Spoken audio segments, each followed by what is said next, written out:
Hey best friends, thank you for joining us here at Beauty and Not the Beast. For all y'all that already know that we're basically breaking down everyone's testimony. So if y'all want to get right into it, go ahead and fast forward this video past the next 2 to 3 minutes. If you're new here, please just take a minute and listen to the whole video. Welcome to Beauty and Not the Beast, where conversations flowing hearts and throw. We talk about life and love so sweet, and all the shows we love to binge and tweet. From relationships to social media trends, we share it all, our hearts we blend. Celebrity gossip and juicy rumors, we dish it all, no holds barred, no humor. So join us here in this magical place where laughter and love always embrace. Welcome to Beauty and Not the Beast, y'all.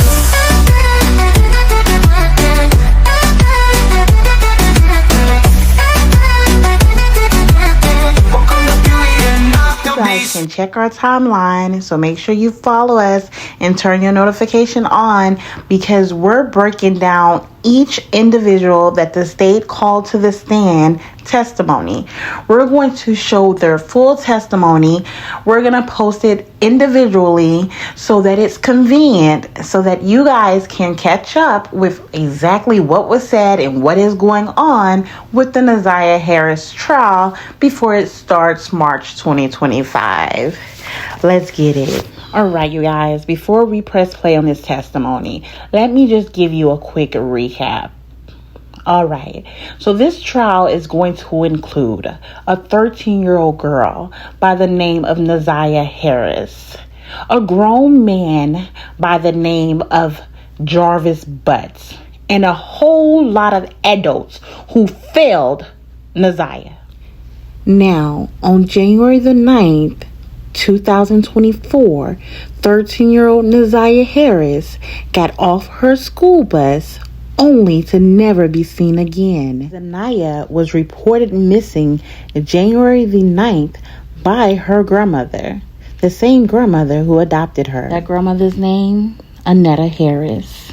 Now, Miss Harris said it wasn't like her to go missing, especially from after school. It wasn't like her at all. But that same grandmother did not report Ziyah as missing until the next morning. Now, she didn't report her missing to the police. She actually waited. The school bus usually lets the kids out around 3 o'clock. She waited until the next morning after she dropped the other kids off at school. She went to Ziyah's school and let them know that Ziyah did not get off the bus yesterday. Now, I don't know about you, but that's a red flag on the play, because if you say it's not in her nature to go missing, and the bus usually gets out around 3:10, if your child's not there by the normal time, 3:30, especially 4 o'clock, I am calling the police. I am calling to school to see, did my child get on the bus first and what happened? But you don't even call the school. You wait until the next day to go and question the school or let them know, whatever. Anywho, let's continue. Just giving a little background here. So there's video that shows Ziyah leaving the school. There's video of her getting off the bus. The prosecution team says that Ziyah met up with Jarvis and his co-worker, aka his business partner, King. King's real name is Cardell Wright. Now, I'm going to just insert this here that I feel like he could have had something to do with this as well. Okay? I do not understand why these two grown men met up with Ziyah and took her back to their auto repair shop. Okay? Now, throughout this, you will hear testimony from another witness that says that Jarvis, King, and Ziyah visit her home, which is about 30 minutes away from the auto repair shop. They visit her home to come look at a vehicle that she was having trouble with, okay? She states that they were there anywhere from 40 minutes to an hour. But she also confirms all three of them left together. Okay? Now, the prosecution team throughout this investigation finds out that Jarvis has been sending inappropriate sexual text messages to Ziyah. Now, in return, Ziyah, this poor baby, was also sending him messages. You know why? Because he has groomed her. Ziyah believes that they're in a relationship. The text messages between these two started as far back as September 2022. Now, if you ask me, that's all we have a paper trail for. Maybe Ziyah didn't have a phone before she was 11 years old, and he was doing this to her way before then. Who knows? But you guys, there's your recap. Again, follow us, hit the like. I have took time to break down each individual's testimony so that I can give you guys an individual video so that it's convenient that we watch the testimonies and we try to put the pieces together. So when this trial starts March 2025, we are ready. All right. I hope you guys have a lovely day. I'm about to press play. State your name for the record, ma'am. Valerie, Valarie Louise Smith. And Ms. Smith, I want to call your attention back to March 7th of 2024. At that time, in what area did you live? That's where I live currently, on 7 Mile Evergreen area. Okay, and is that near Evergreen and St. Martin's? Yes. Okay, is that in the city of Detroit, Wayne County? Yes, sir. Okay. And on March 7th, 2024, did you come into contact with the police? Yes. Okay, and what was the reason you came into contact with the Detroit Police Department? I found a young lady's ID And where did you find that ID? directly across the street from my house. And was it like a driver's license, school ID, or something else? School ID, it looked like. And when you found that, was that the first time you had seen it there? No, I stepped over it for 2.5 weeks before I decided to pick it up. Okay, and is there a reason after 2.5 weeks of noticing it there that you decided to I pick it just up? decided to pick it up that day. I was going out shopping. I said, well, let me get it and send it back to whomever it belongs to. Okay, and when you picked it up, did you read the name on that ID? Yes. And what was the name on the ID? Ziyah Harris. And did that raise any concerns in your mind? It sure did. And what's the reason it raised concerns? I just heard it on the news before it came out.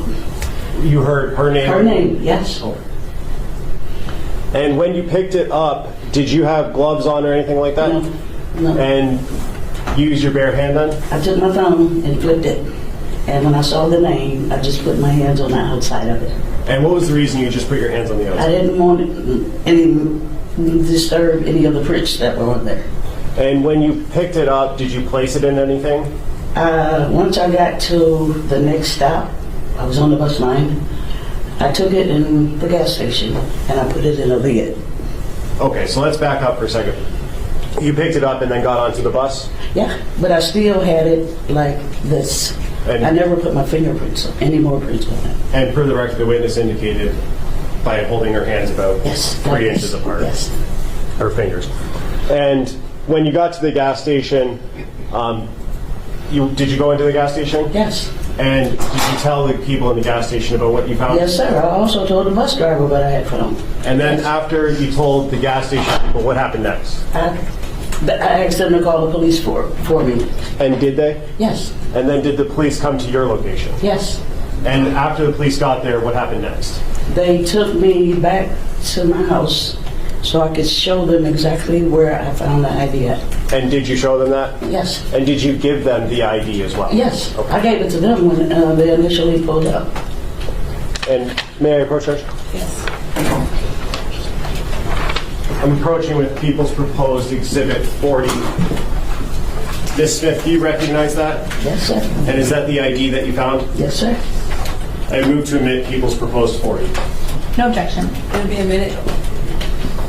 And permission to publish on the screen. Yes. And Ms. Smith, I don't know if you can see the screen from where you are. That's the picture I just showed you, correct? Yes, sir. And is that the cup or the top of the That's the lid I set it lid in. that you Yes, put sir. it in? Is that a yes? Yes, sir. And on the bottom left, it says grade 8, correct? Yes. I have nothing further, Judge. Thank you. Just Briefly. Good afternoon, Ms. Smith. Hi, how are you? Fine, thank you. You said that you picked up the ID, was it March the 6th? Or I'm sorry, the 7th? Yes. Yes.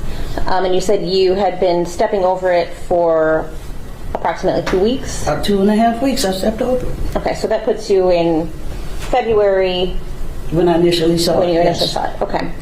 And you said you had been stepping over it?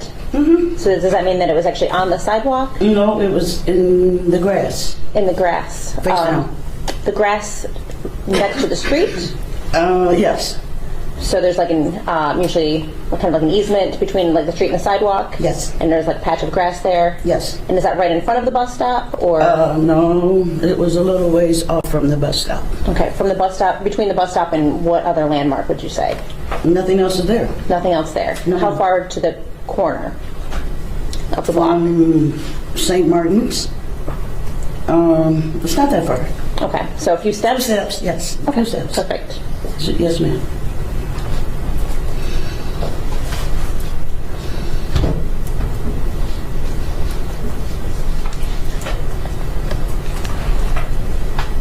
And that's all I have. Thank you. Can we redirect? Yes, briefly.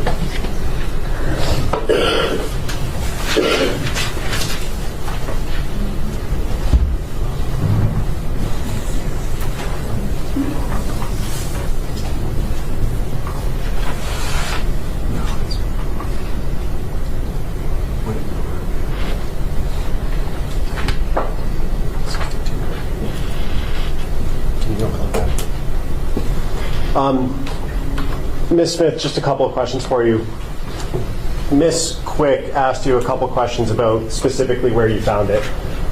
You said it was in a patch of grass next to the sidewalk? Yes. Okay. And you said you had been stepping over it for about 2.5 weeks before you gave it to the police department. Before I decided to pick it up. Yes, sir. The 2.5 weeks that you've been stepping over it at the beginning of that, is that the first time you noticed it? Yes, sir. And it could have been there before those 2.5 weeks, correct? Yes, sir. Okay. No, I think that causes speculation. I don't think it's a yes or no question, Judge. I don't think that How calls does for she know speculation. how long it's been there? She can only Can you testify. stand up to the court reporter view? Yes, Your Honor. My objection is how can she testify to how long it could have been there prior? She can only testify to what she knows, and she testified that she knows it's been there for 2.5 weeks. Did you see it being placed there on the grass? I'm sorry. Did you see it being No, dropped on ma'am. the grass? Okay. No, ma'am. So I want to sustain objection because she wouldn't know that she didn't see it dropped. Okay.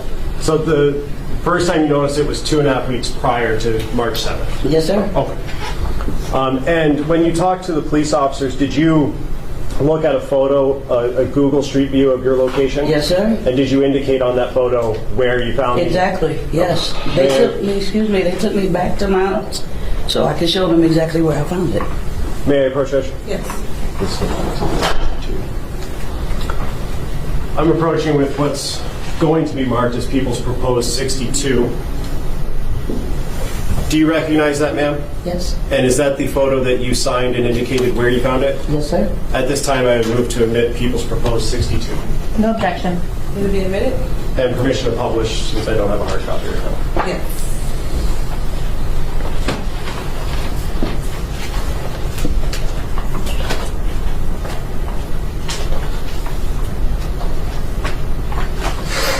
And on the screen, is that the photo I just showed you? Yes, sir. Okay, and there's a circle with a line going up from the bottom of the screen there.